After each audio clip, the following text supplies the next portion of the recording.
mean, this house was totally ravaged by fire. Where I'm standing, there was no floor system left. You could see right to the back of the bricks behind me, and that was our starting point.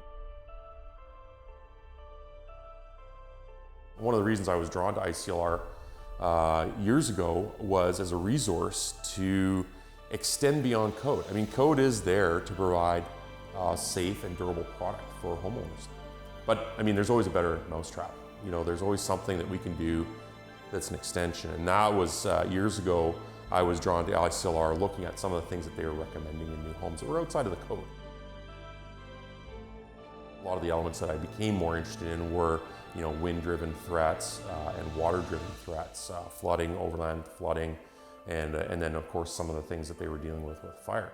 And it was great as a builder because it started getting us thinking about things that the homeowner probably wouldn't necessarily think about. But if you sit down and talk to the average homeowner and you say, hey, you know, are these some concerns of yours? Are these worries? Yeah, they are. And would you pay a little bit more? Probably. Well, it's already done in here. Oh, fantastic. It's just, you know, it's a warm blanket. Last weekend we had our first open house here, and so obviously we're showing the house off, and I found out afterwards from our agent that the previous homeowners had been by.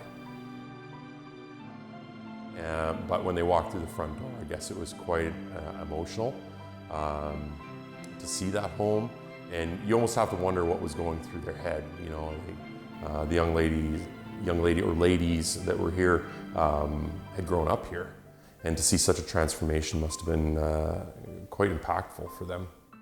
Are you a builder who would like to know more about home resiliency? Find out more about our research at ICLR.org.